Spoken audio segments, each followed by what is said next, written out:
নমস্কার। বলতে চাই আঙিনায় আপনাকে স্বাগতম। আশা করি আপনি ভালো আছেন। আপনারা ভালো থাকুন, এটাই কাম্য। প্রসঙ্গে আসি। প্রতিটি ভোর শুরু হয় একটি নতুন সম্ভাবনা দিয়ে, কিন্তু গত 16ই জানুয়ারি রোজ শুক্রবারের ভোরটি শুরু হয়েছিল একটি ভয়ঙ্কর ঘটনা দিয়ে। আমার পরম পূজনীয়, আমার অত্যন্ত প্রিয় শিক্ষক কমল ক্রিস্টোফার রোজারিও স্যার সেদিন প্রাতঃভ্রমণে বেরিয়ে আর বাড়ি ফিরে আসেননি স্যার। মূলত যখন এই খবরটি শুনেছি প্রথমে বিশ্বাস হয়নি। আমি তারপর খবর নিয়ে নিশ্চিত হলাম, যেটা জানলাম যে ঘাতক ট্রেনের নিচে স্যার পিষ্ট হয়ে মারা গেছেন। আমি এই খবরটা যখন জানলাম, মনে নানা প্রশ্ন ভিড় করতে লাগলো। কি করে এটা সম্ভব? আমার কমল স্যারের মতো এমন মানুষের এমন পরিণতি কি করে হতে পারে? এরকম নানা প্রশ্ন, কত স্মৃতি মনের মধ্যে ভিড় করতে লাগলো। স্যারের সাথে কত স্মৃতি, অসংখ্য স্মৃতি, যে এটা এই ভিডিওতে বলে শেষ করা যাবে না। স্যার ছিলেন অত্যন্ত রাগী, শাসন করতেন।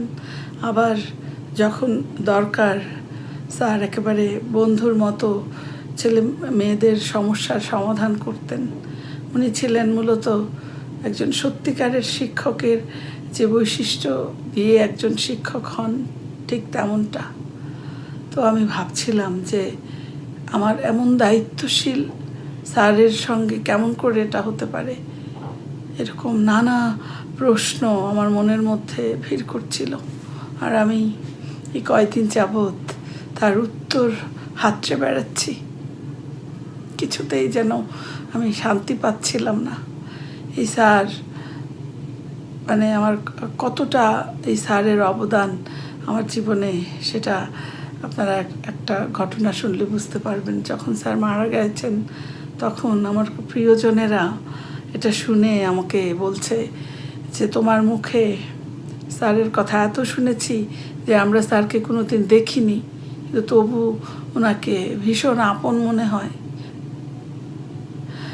আমরা মূলত এই যে ট্রেনে যে অ্যাক্সিডেন্ট হয়, এটাকে নিছক দুর্ঘটনা মনে করি, কিন্তু বিজ্ঞান বলছে অসচেতনতা এবং ট্রেনের গতি প্রকৃতি সম্পর্কে ভুল ধারণাই এর মূল কারণ।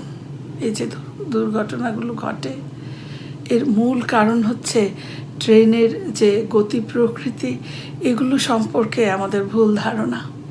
তাই আজকে আমরা এই আলোচনায় কেন আমরা শেষ মুহূর্তে সরতে পারি না, কেন আমরা সেখানে দাঁড়িয়ে থাকি, কি হয় আমাদের সাথে, কি হয়েছিল আমার স্যারের সাথে, আজকে এই প্রশ্নগুলোরই উত্তর খুঁজব। আমরা এই বিষয়েই আজকে কথা বলবো। কেন আমরা ট্রেনের শব্দ শুনতে পাই না? অনেকেই আমরা ভাবি যে ট্রেনটা এত বড়, শব্দ শুনেই সরে যাব, কিন্তু এখানেই লুকিয়ে থাকে বিজ্ঞানের এক মরণ ফাঁদ। এই যে ভাবছি যে এত বড় ট্রেন, শব্দ শুনেই সরে যাব, এখানেই মূলত মরণ ফাঁদ লুকিয়ে থাকে। যে কারণগুলো, বৈজ্ঞানিক যে তথ্যগুলো, চলুন একে একে পরিষ্কার হই। Acoustic shadow. ট্রেন যখন আপনার দিকে ধেয়ে আসে, ট্রেনের যে শব্দ, সেটা বাতাসকে ঠেলে সামনের দিকে পাঠাতে পারে না। অর্থাৎ ট্রেন যখন আপনার দিকে ধেয়ে আসে, তখন ট্রেনের শব্দ বাতাসকে ঠেলে সামনের দিকে পাঠাতে পারে না। এই শব্দ তাই দুপাশে সরে যায়।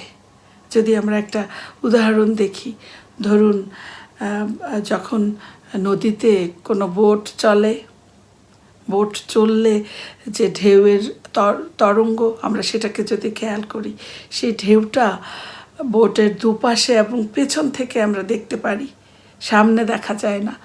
সেরকম ট্রেনের যে শব্দ, সেটাও ঠিক তেমন। এটা সামনের দিকে পাঠাতে পারে না বাতাসকে ঠেলে, তাই এই শব্দ দুপাশে সরে যায়। সামনে থাকলে এজন্য ট্রেনের শব্দ মূলত শোনা যায় না। ফলে ট্রেন আপনার খুব কাছে না আসা পর্যন্ত আপনি এর আসল তীব্রতা বুঝতে পারেন না। তারপর এই যে শীতকালে যে কুয়াশা, বাতাস ও কুয়াশা, মূলত ভোরের কুয়াশা ও বাতাস, এগুলোর বিপরীতে যদি ট্রেন চলে তাহলে মূলত শব্দের গতি বাধাগ্রস্ত হয়। আপনারা হয়তো বলতে পারেন যে হুইসেলের শব্দ, এই প্রশ্নটা আমার মাথায় এসেছিল। তারপর আমি ট্রেনের হুইসেল কোড সম্পর্কে একটু জানলাম। ট্রেনের হুইসেল কোড আছে কিছু, এই যে হর্ন দেয় সেটাকে হুইসেল কোড বলে।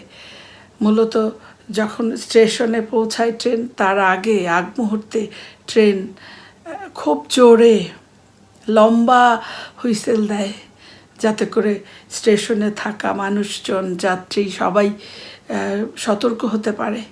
এছাড়াও ক্রসিংয়ের আগে ট্রেন এরকম হুইসেল দেয়।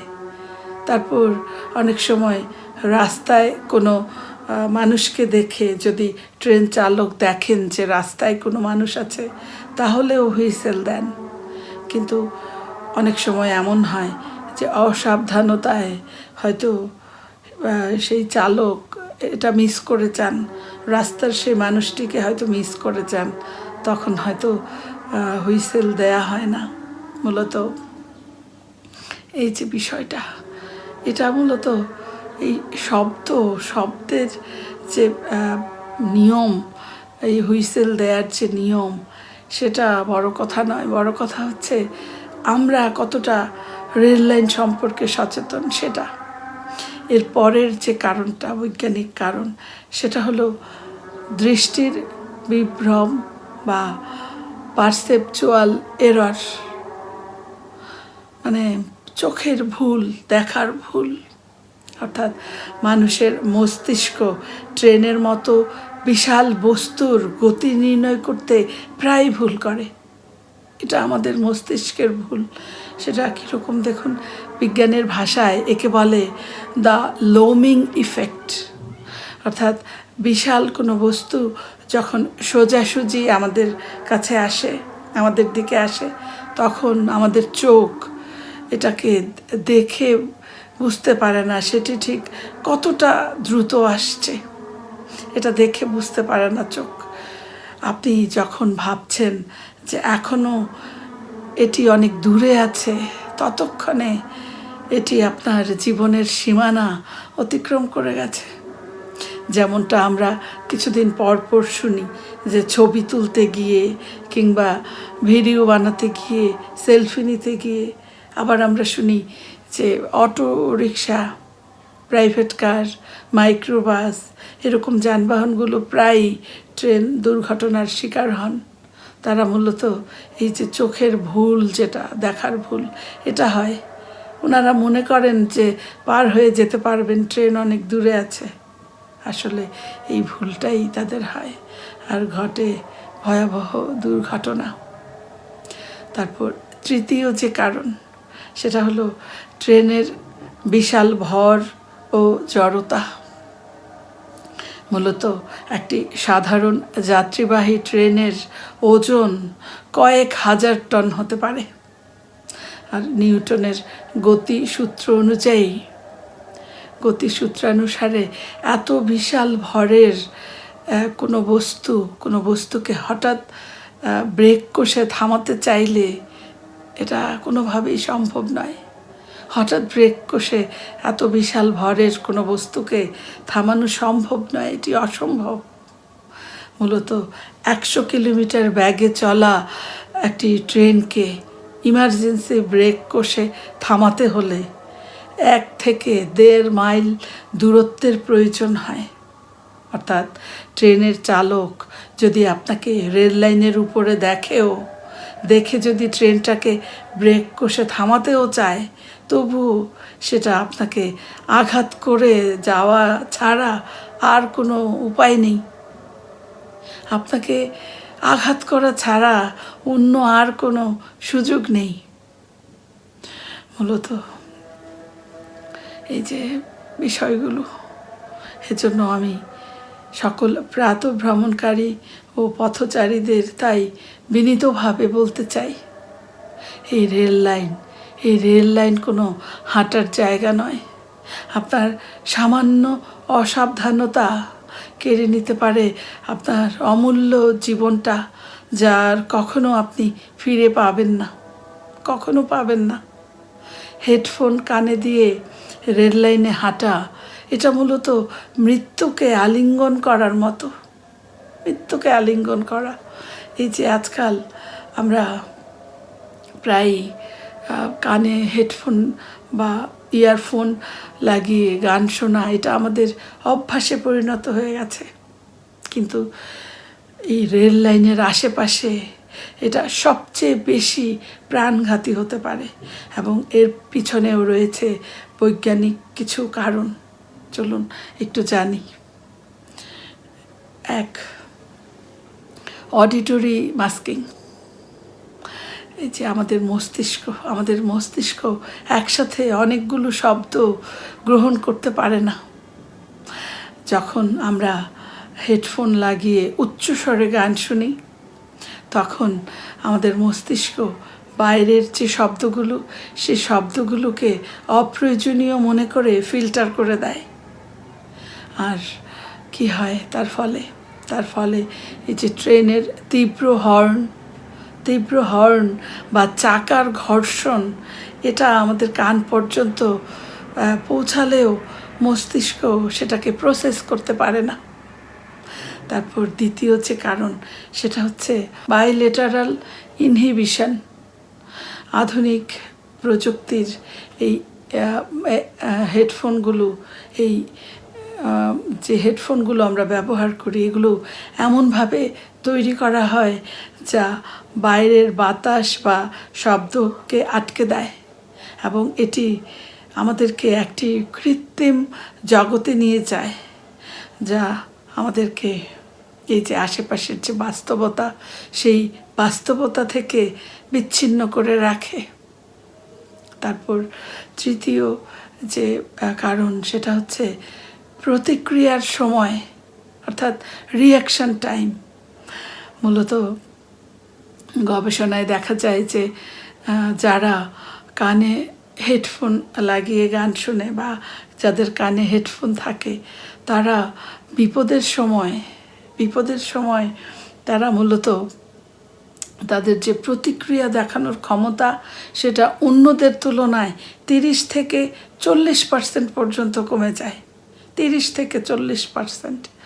অর্থাৎ যখন আপনি ট্রেনটি দেখবেন, আপনার দিকে আসছে, এটি আপনি দেখবেন, আপনার চোখ দেখবে, তখন হয়তো আপনার মস্তিষ্ক সংকেত দেবে ঠিকই, কিন্তু ততক্ষণে অনেক দেরি হয়ে যায়।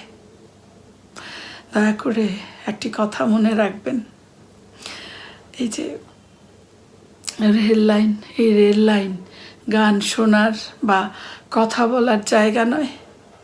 একটি মুহূর্তের গান শোনা বা কথা, এটা আমাদের সারা জীবনের স্তব্ধতার কারণ হতে পারে। মৃত্যু একটি অবধারিত বিষয়, মৃত্যু ঘটবেই, এটা সত্য, কিন্তু এমন অনাকাঙ্ক্ষিত মৃত্যু, এটা কিছুতেই মেনে নেওয়া যায় না। আজ হয়তো আমি আমার প্রিয় স্যারকে হারিয়েছি, কিন্তু হয়তো কাল আপনি আপনার প্রিয়জনের কেউ এই তালিকায় যুক্ত হতে পারে, যদি না আমরা আজই সচেতন হই। মূলত এই যে আমাদের এই জীবনটা সুরক্ষিত থাকে আমাদের সচেতনতার কারণেই। আপনি ভিডিওটি শেয়ার করুন, হয়তো আপনার একটি শেয়ার কারোর কানে হেডফোন থাকলে হাতটা হেডফোনের কাছে চলে যাবে, হয়তো তাকে সতর্ক করবে যে একটু সচেতনতা কিভাবে একটি আস্ত পরিবারকে বাঁচিয়ে দিতে পারে। এই সতর্ক বার্তা তার কানে পৌঁছে যাবে। হয়তো আপনার শেয়ার এটা ভিউ বাড়াতে নয়, বরং এটা জীবন বাঁচানোর প্রচেষ্টাই হতে পারে আপনার এই শেয়ারটা। মনে রাখবেন, রেল লাইনে হাঁটা এটা কোনো বীরত্ব নয়, বরং এই রেল লাইন থেকে দূরত্ব বজায় রেখে হাঁটা এটা হলো বুদ্ধিমত্তার পরিচয়। আমাদের সকলের প্রিয়জন ঘরে ঠিকঠাক সুরক্ষিত অবস্থায় ফিরে আসুক, এই আশাবাদ ব্যক্ত করে আর কমল স্যারের আত্মার চিরশান্তি কামনা করে আমি আমার আজকের আলোচনা এখানেই শেষ করছি। সাবস্ক্রাইব করে বলতে চাই এর পাশে থাকবেন। আবারও কথা হবে নতুন কোনো ভাবনা নিয়ে আগামী দিন অন্য কোনো ভিডিওতে। ততক্ষণ আপনারা সবাই খুব ভালো থাকুন, সুস্থ থাকুন, নিরাপদ থাকুন, সতর্ক থাকুন। শুভরাত্রি।